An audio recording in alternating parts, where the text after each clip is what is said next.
आपके सारे सवाल चुनाव आयोग से, और मैं नहीं कह रही कि इनजेन्युइन सवाल है, जेन्युइन हो सकते हैं, पर इसमें सरकार क्या करेगी? भाई संसद में शोर शराबा हो, हंगामा, बाहर निकल आएंगे संसद से, इसमें सरकार क्या करेगी? जवाब तो चुनाव आयोग को देना है। तो ज्ञानेश कुमार को चुनाव लड़ना है क्या गरिमा जी? हाँ, वो अपने लिए कर रहा है क्या? उसको किसी इलाके से सभासद बनना है कि विधायक बनना है कि सांसद बनना है? अरे सांसद, विधायक, सभासद बनना है बीजेपी वालों को, तो वो कर किसके लिए रहा है? अपने लिए कर रहा है। अपने लिए तो जो करना था कर लिया। तो सुप्रीम कोर्ट की नाक के नीचे आप ये कह रहे हैं कि सुप्रीम कोर्ट की बनवाना था बनवा लिया, बड़े बड़े पदों पे बैठा लिया अपने घर वालों को। अच्छा, अपना तो काम आप तो ये अलग कह से रहे कर हैं रहा कि है, सुप्रीम कोर्ट लेकिन की जो ये नाक के चुनावी नीचे गड़बड़ी का काम इस कर रहा है वो देश की बीजेपी के लिए संवैधानिक कर रहा है। संस्था अनकॉन्स्टिट्यूशनल काम कर रही है, 100% कर रही है, 100% कर रही है, सरकार के इशारे पे कर रही है, सीना ठोक के कर रही है। और अगर गड़बड़ी नहीं कर रही है तो बताइए, डुप्लीकेट वोट कितने थे बिहार में? करीब करीब जो आंकड़े सामने आ रहे हैं, 14 लाख डुप्लीकेट वोट थे एसआईआर के बावजूद। तो क्या आपने ठीक किया भाई वोटर लिस्ट? तो बंगाल में भी एसआईआर हो रहा है, फिर संजय मरे हुए से आदमी को जिंदा कर दिया, जिंदा आदमी को मार दिया, और इसको कहते हैं आपने बड़ा जबरदस्त तो एसआईआर संजय जी, बंगाल में भी एसआईआर हो रहा है। आप जाके वोटर अब लिस्ट यानी कुल मिला, यानी कि अच्छा बंगाल में ABC 3 कैटेगरी है गरिमा जी। एक मिनट का टाइम दीजिए। हाँ, कहिए, 1 प्लीज मिनट कहिए। का। हाँ। ABC 3 कैटेगरी है। ज्यादातर वोटर्स को जो विपक्ष के परंपरागत वोट है, मैं नाम ले रहा हूं खुल के, मुस्लिम है, यादव है, या पासी समाज के लोग हैं जो इस बार के लोकसभा चुनाव में विपक्ष को जाते हुए दिखे, या कुर्मी समाज के वोट हैं। उनके पास तो एक एक घर का पता है कि भाई कौन सा वोटर किस पार्टी को देता है। हाँ। सारी जानकारी है।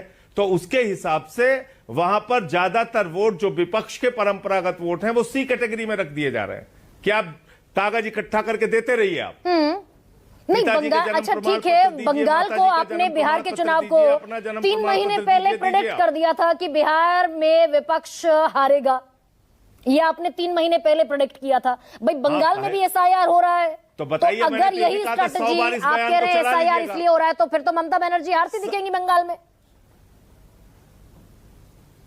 देखिए, ऐसा है कि अगर आपने एसआईआर का जो मौजूदा प्रक्रिया अपनाई जा रही है और जिस तरह से एसआईआर किया जा रहा है और जिस तरह से एसआईआर में घोटाला किया जा रहा है, इससे पूरे देश का चुनाव प्रभावित हो सकता है। आप अकेले एक राज्य का नाम मत लीजिए कि बंगाल या यूपी या कोई राज्य। मैंने बिहार में 3 महीने पहले कह दिया था कि बिहार का चुनाव हाईजैक हो चुका है, और एसआईआर के जरिए जो वोट काटे गए हैं, अब तो कहीं दूर जाने की जरूरत नहीं है ना गरिमा जी। पुरानी वोटर लिस्ट और नई वोटर लिस्ट उठा के देख लीजिए, किन लोगों के नाम कटे हैं, दूध का दूध पानी का पानी हो जाएगा। वो लोग जिंदा हैं कि मर गए हैं, वो वोटर आज की तारीख में बनने लायक थे या नहीं थे, ये सब आपको पता चल तो जाएगा। फिर तो इस चुनावी घोटाले में संजय सिंह, बड़ा कड़क सवाल पूछ रही हूं आपसे, और राज्यसभा के सांसद हैं आप, तो फिर तो आप ये कह रहे हैं कि इस चुनावी घोटाले में चुनाव आयोग और बीजेपी मुब्तला है, आप ऐसा कह रहे हैं। फिर तो सुप्रीम कोर्ट भी मुब्तला हुआ इसमें। 100% है। सुप्रीम कोर्ट भी मुब्तला है। फिर हमारे यहाँ खुद नई दिल्ली में 42,000 वोट, सुनिए 42,000 वोट इसी नई दिल्ली में चुनाव शुरू होने से पहले केजरीवाल जी के क्षेत्र में काट दिए गए, और 4,000 वोट से अरविंद केजरीवाल जी हार गए।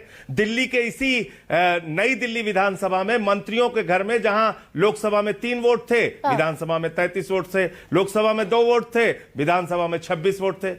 मतलब कहिए तो अभी मैं आपको दिखा सकता हूं सारे। वो तो दरअसल एप्लीकेशंस गई थी, उसका आज तक कहां समझ में आया कि वो प्रवेश वर्मा के घर से 43 वोट बने कि नहीं बने।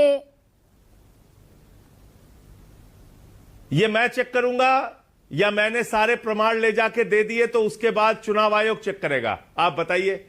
अब ठीक है sir, thank you so much. आप कह रहे हैं कि जब पूरा तंत्र ही उनके साथ मिला हुआ है, पूरा तंत्र उनके साथ खड़ा हुआ है, तो आप कैसे, कहां से न्याय आपको मिलेगा? तंत्र साथ चुनाव आयोग बीजेपी के साथ मिलकर तंत्र का एक निर्माण कर